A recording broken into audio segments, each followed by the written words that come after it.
You're listening to the Baumbastic Podcast with Andrew Ellis on Inside Arkansas.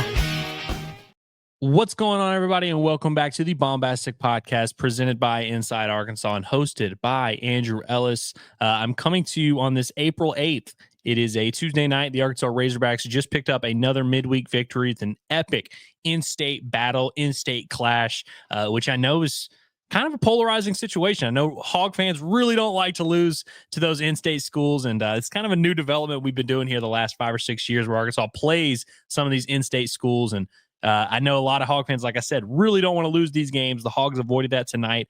They win 7-3 over the Red Wolves, who are sitting kind of smack dab in the middle of the Sun Belt standings at 5-7.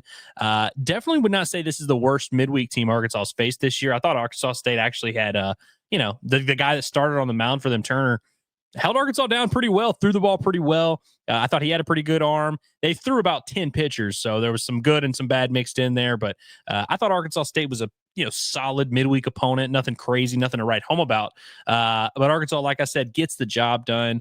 We're going to talk about kind of who stood out, some of the developments that happened. Arkansas kind of pieced things together on the pitching side with a lot of guys giving them 3-4 outs here and there, aside from Tate McGuire on the mound to start things.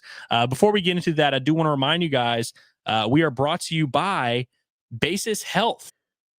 Shout out to our guy Dre over there, who does a great job and is very supportive of the Arkansas Razorbacks and supportive of us here at Inside Arkansas. He's good to us. And Basis Health is changing the way healthcare is delivered by providing mobile medical visits at the comfort of your home. A doctor will come to you in your home for urgent care, primary care, IV hydration, and more. Basis Health, they are here for you when and where you need them most. Learn more at basishealth.org today. And like I said, our guy Dre over there does a good job taking care of us, and we like to take care of him as well. Basis Health, nobody likes going to the doctor. You don't have to do it with Basis Health. They'll come to you for all your primary care needs. So shout out to them, supporters of Inside Arkansas. As you see their cool little logo over here. So talking about this outing here. So here's the box score for this Arkansas State game. You see down there below, kind of a, like you typically handle these midweek games, kind of a by committee thing. You're going to use your arms that you need to use, but you also want to make sure you still have those guys available for the weekend. This is another Friday through Sunday series, so should be plenty of rest time. Arkansas actually threw a couple guys in Gibbler and Wiggins that threw on Sunday, which not like a huge surprise. And in Wiggins, of course, you see there only throws 8 pitches. But it was good to see some of those young arms get out there on the mound. Good to see Colin Fisher, who you see there, does give up a run in an inning and 2/3, but good to see him get out there. He was not able to throw over the weekend. Tate McGuire, not necessarily the best start. Now, McGuire, this is his second straight Tuesday getting the ball to start the game for the Arkansas Razorbacks. Gave Arkansas 4 innings last week in Dickey Stevens Park, only allowed 1 run in that one. Threw a ton of strikes and maybe a few too many strikes. His first inning was very solid, but outside of that, did get roughed up a little bit with the 5 hits there. A little bit of tough luck. It's not like they were just barreling the ball up all over the yard. But probably not the outing he wanted. He ends up throwing 47 pitches, so hypothetically, he could be available for the weekend. You see down there, Ben Bybee, 1 inning, 1 strikeout, was really, really sharp. You love to see that efficiency, and that's what you expect to see out of an older guy who, as we've covered on the podcast, has kind of graduated from that midweek work there. Colin Fisher, like I said, gives up the 1 run on the 1 hit. His first inning was a lot better. They tried to bring him out there for a second inning and ended up having to give way to Dylan Carter, who I guess got the win in this one, improves to 4-0. Dylan Carter as well, another guy that just comes in, does his job when he's asked to, continues to just take the ball whenever it's given to him, and has done a good job for Arkansas on the mound this year. Cole Gibbler was not super sharp, and as you guys know, Cole Gibbler's kind of my guy. Really love seeing him get the opportunity. I think Arkansas is going to need one of either him or Fisher, and maybe both of those guys, to really step up and give them some innings on the weekend to serve in that kind of left-handed relief work there. So not a great, super sharp inning of work. Ends up throwing 24 pitches, fell behind, gotten some 3-ball counts, but Cole Gibbler gets a couple punch outs, continues to strike guys out at just an unreal rate. I believe he's now got 28 strikeouts in 13 innings pitched this year, over 2 an inning. Been really impressive. Another arm. I've been saying it for weeks now, and there weren't really high leverage innings to give out there for Arkansas against Missouri this past weekend. But I think Cole Gibbler it's only a matter of time before we see him in a very real situation out there on the weekend. And so we'll see if he's ready for that challenge. But it's been good to see him get some midweek experience to kind of prep him for that, shake off some of the rust, get some quality experience.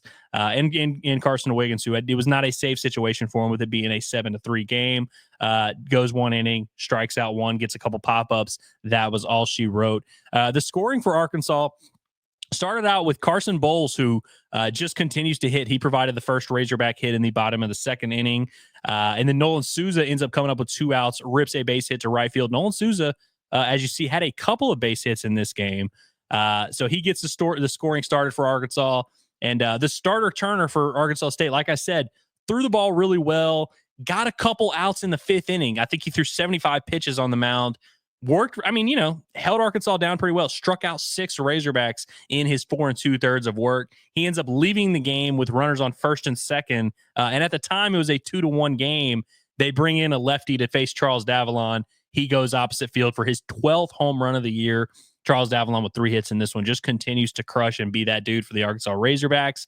Cam Kojal also continued his hitting ways. I think he did strike out a couple times, but had a double in the left field gap. I'm told by my guy Daniel Shee, who I trust a lot, that it was a 16-game hit streak now for Charles Davalon. So really good to see out of the French Canadian there. Arkansas State bounced back with an inning in the top, or a run in the top of the 6th inning against Colin Fisher, and then in the bottom of the 6th, Kahio Aloy breaks his home run drought. It had been it had been 15 games since we had last seen Kahio Aloy get on the board with a home run. That was his 9th one of the year. So inching very closely with him and Logan Maxwell right there at double digits. You've got Charles Davalon leading the way with 12, Brent Iredale with 10, Vahiva Aloy with 10. Both of those guys, by the way, not great days at the office. It seems like every time we have one of these midweek games, there's like 1 or 2 big pieces in the lineup that just don't do anything, which is kind of interesting. You'd think maybe one of those guys maybe could get a day off here or there. But not going to complain too much during a win, especially not a Tuesday night. Definitely not going to worry too much about those guys' performance. But like I said, Kahio Aloy hits the 2-run home run, gives Arkansas a little bit of a cushion, and then Arkansas ends up getting a bases loaded walk to Charles Davalon, who had 3 hits in this game and had the RBI walk. So a big day at the office for him. And that's when Arkansas State really started to run out of pitching. There were 3 separate instances where Arkansas State went to a left-handed pitcher. By the way, this is like a 3-hour, 10-minute game because of all these pitching changes. There were 3 separate instances where Arkansas State went to a left-handed pitcher specifically to face a left-handed batter. You had the Charles Davalon home run.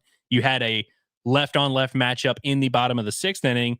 Nolan Souza ends up working a walk. And then they brought in another lefty to face Charles Davalon. He ends up issuing the bases loaded walk. And so that's how the scoring happened for Arkansas. We'll pull up the box score here one more time. You see Nolan Souza there reaches base 3 times, had 2 hits and a walk. 2 good pieces of hitting on breaking balls drove in their first Razorback run. Zane Becker gets the start behind the plate. Barreled up a baseball, I believe it was to shortstop, had a tough line out there, also reached base with a walk. And so Vahiva Aloy, I guess Vahiva and Brent Iredale were the only Razorbacks to not reach base. Ryder Helfrich did come off the bench and had a base hit in the bottom of the 8th inning, ended up getting caught stealing. Nolan Souza, by the way, of course, I always got to point out any Nolan Souza accolades I can. Nolan Souza stole a couple bags for Arkansas tonight. He now has 8 stolen bases on the year. As we know, Arkansas not necessarily the most elite base stealing team in the country, but he now leads the team with 8. So him staying on base, you see his batting average now creeping on up there. It's at 245, which is not a number that, we all want necessarily, but considering how his year started, it's actually kind of crazy that he's gotten his batting average back up to a respectable territory. I mean, he's one good weekend away from being in that like 265, 275 range. And so if you can start to get that power going from him and Helfrich, I feel like it really just completes this Razorback offense. And Justin Thomas gets a start in center field. By the way, you noticed Logan Maxwell not in the lineup for Arkansas at right field, giving way to Carson Bowles, who frankly deserves as many starts as he can. He also had a double later in the game. I don't know if he came around to score. I guess he didn't. I guess it was in the 7th inning. But good to see Carson Bowles, 2 more hits, just continues to run with every opportunity he's been given. You may see Logan Maxwell out of the lineup. I know there were a few people asking about him. The word is he's fine. He should be good to go by the weekend. He was hit by a pitch up in his hand. And so it kind of was bothering him a little bit, but it doesn't seem like something that's going to keep him out long term. And he's kind of one of those guys that's like always semi banged up, but always kind of available when you really need him. And so I felt like on Sunday when he didn't play in the second game of the doubleheader that if it were a weekend game, he probably would have given it a go. Seems to be that's the case. So I'd be surprised if you do not see Logan Maxwell for back in the lineup for the Arkansas Razorbacks this weekend. And so, like I said, midweek game, you take care of business. You get some quality work from your arms.